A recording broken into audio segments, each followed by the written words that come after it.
Guess what? This is Law & Order SVU Season 4, Episode 13, Rotten. And my hair is up today because it is hot as fuck and the whole world's on fire. We open up and we're watching some doofus get booked. But I love her. She's pregnant. I want to marry her. She's 15. You're 21. In you go. And then we get to follow this short king through the whole process. He gets fingerprinted, he gets cavity searched, and once he gets to his new cell, there are 3 other dudes, and this little weenie realizes one of them isn't okay. Is that blood?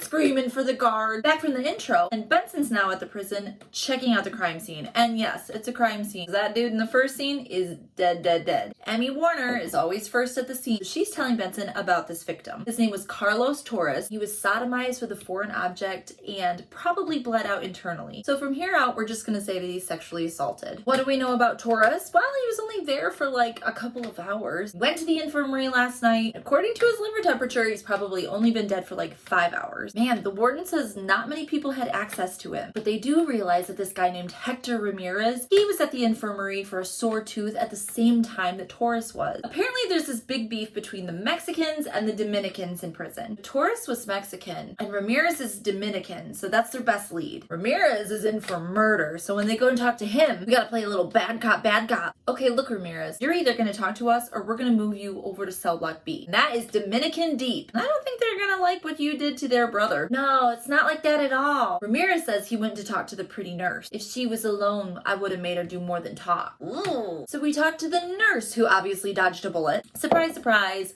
He didn't actually have a sore tooth. Yeah, we could have guessed that one. But what about the other guy? Torres was in with a stomach ache. So she gave him some Pepto and sent him back. She had no idea that he had a serious injury. Okay, well, if the perp wasn't Ramirez, who brought Torres down to the infirmary? The intake guard's name was Nathan Duarte, and he was pretty steamed up when he brought him down. Oh, you know, just because Torres was saying a whole bunch of homophobic stuff to him, things like, you guards had to have a thick skin. Yeah, but this is a little different because somebody just outed him recently and everybody's being a huge asshole to him. So it's a sore subject. Okay, Nathan.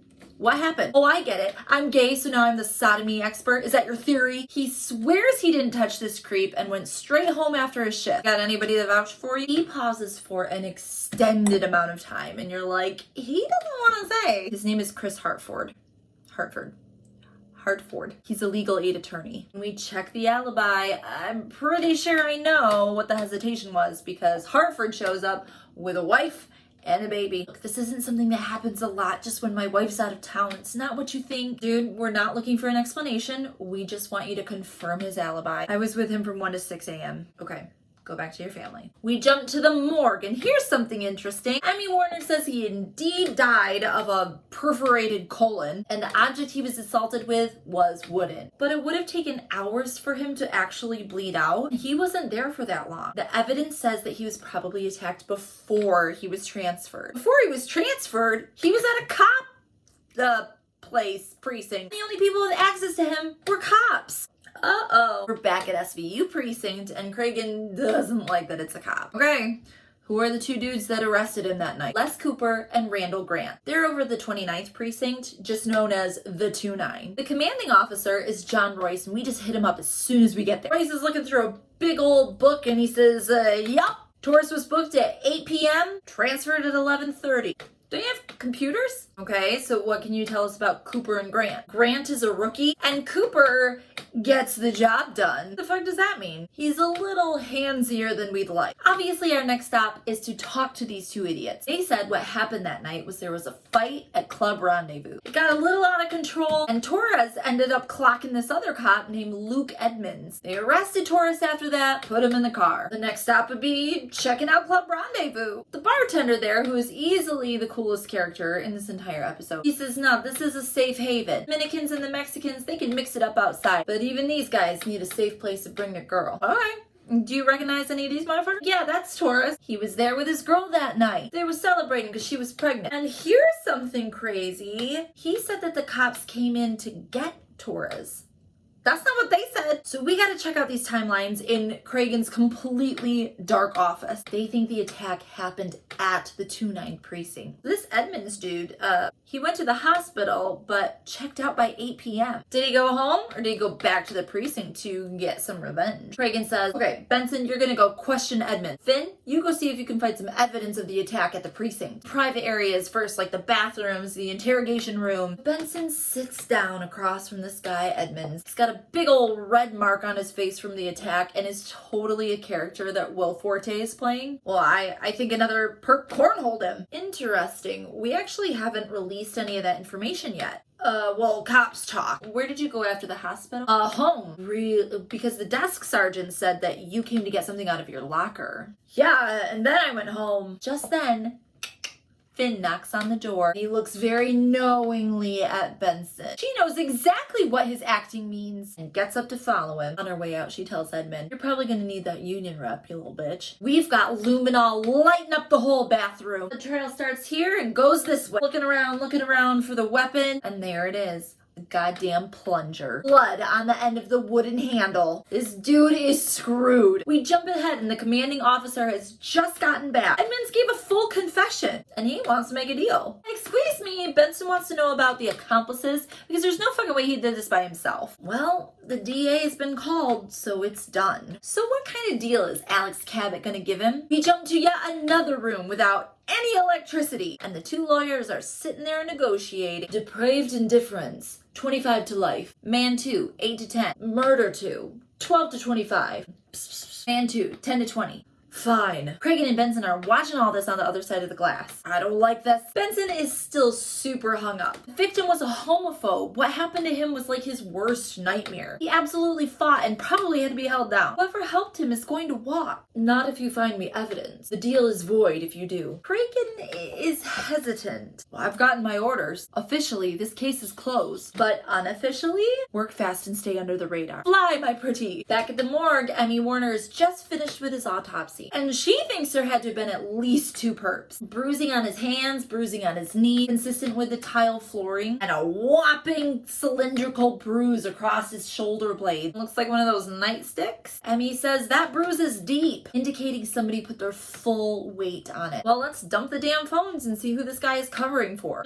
What's this? In the last 3 days, there have been 55 calls between Edmonds and Cooper. They're trying to get their story straight. Problem is, all the forensics and the bruises and the phone calls, they can't put Cooper in the bathroom with Edmonds. We need to dig into Edmonds just a little bit. Why don't we start with his girlfriend, Stephanie Grayson? They're not married, so pillow talk is admissible. Be careful, guys, because remember, this case is closed. If they find you poking around, it's gonna be your ass. We show up at Stephanie Grace's apartment, and she is a wet-toothed nurse. She still has no idea why Luke was arrested. That's not gonna be a fun conversation. Does this have something to do with that drug dealer? It sure does, but this bitch is talking about a different drug dealer. Apparently, there's this other guy named Vasquez. He kept slipping through his fingers. Luke finally caught him with a gram of coke. He pulled a knife on him, so he had to shoot him. All this is especially hard because Edmund's little brother got killed by drug dealers. This is all very sad, but is it true? Benson and Finn are obviously gonna dig it up and see. Look into it, and yeah, a few months back,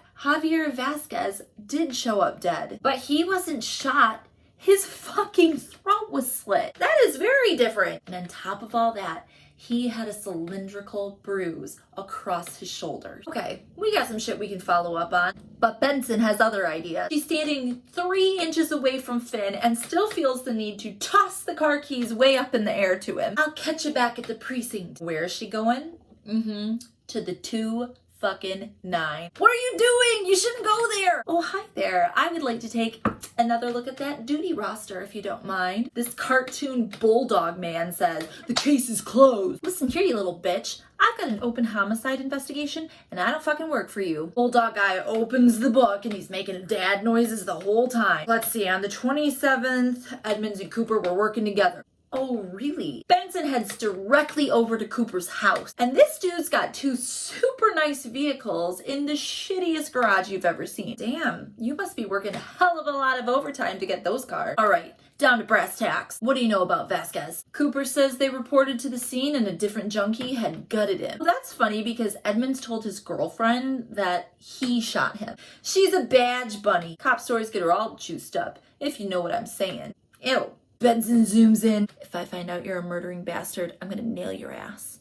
Know what I'm saying? So when Benson gets back to her own precinct, Finn's like, excuse me? What the hell are you trying to prove? She says she was just trying to cover Finn's ass. She knew she was breaking some rules and didn't want him to get in trouble too. So in the meantime, Benson called the fraud department, because remember those nice ass cars? She thinks there's some kind of a financial hanky-panky going on. Sure enough, John Hamm's sickly little brother, the finance guy, confirms it. Cooper reports his earnings as being from the casino, but it's statistically improbable. We're thinking somebody else is paying him. Shit, but we don't have enough time to dig into everything tonight. Edmund's thing is tomorrow. We better call Cabot now. You want to tell me why this couldn't wait until morning? Yeah, well, we need a wiretap tonight on Cooper. We think Edmonds is killing these drug dealers out of revenge, but Cooper's doing it for business. The problem is we don't know who Cooper is working for. Cabot says they definitely don't have enough evidence to be waking a judge up in the middle of the night. You're on a crusade, Benson. Damn right I am. How many bodies do you think he racked up to pay for that Mercedes? That's actually a really fucking good question. We look back at the cases. Turns out there are 5 open homicides, all of drug dealers, all with bruise patterns, and all in the 2-9 jurisdiction. Well, it's morning time, and we're gonna go ahead and check with Edmonds to see if he's willing to renegotiate. Now we know he's a multi-murderer. We jump to Rikers Island, and this Will Forte idiot cops to everything. But then he's surprised when they say that Cooper is doing this for money. I don't believe he would do that. Well, believe it, motherfucker. If you start talking now, we'll take the needle off the table. And the first thing that they want is a live victim. Somebody to corroborate the story. They got it. His name is Willie Angel. He's doing 25 at Sing Sing, and he's in a wheelchair because this guy shot him. Now he's probably going to get out and sue the bejesus out of the precinct. Benson heads back and tells Edmonds about it, and he's pissed. Remember, he hates drug dealers. Yeah. You're going to let that lowlife back on the streets? Even with all of these realizations, he won't testify against Cooper. Jump ahead a little bit, and Cragen is pissed at Benson. The press is breathing down my ass. Bad guys are gonna get out of prison. There'll be a hell of lawsuits. Well, Captain, I did the right thing. Right. Let's go get this bastard Cooper off the streets. And they do. They pick him up. They arrest him right in front of his own precinct. Ha! We jump to Cabot talking deals with her lover / Cooper's defense attorney. Are they still banging? We're offering life with no parole in exchange for the man that you're working for. Grabs a notebook begrudgingly and writes a name down. Who is it? Who's the top boss? None other than Hector Ramirez from the beginning scenes. Benson gets right up to his scarred face. Yours is one execution I'm willing to attend. Well, a lot can happen in 15 years. People's memories get hazy. People wind up dead. Right on cue, Benson's phone buzzes. God damn it. It's Edmund. He's dead. Hanged himself in his cell. Screen goes black. Dick Wolf. And that was Law & Order SVU Season 4, Episode 13. Jum.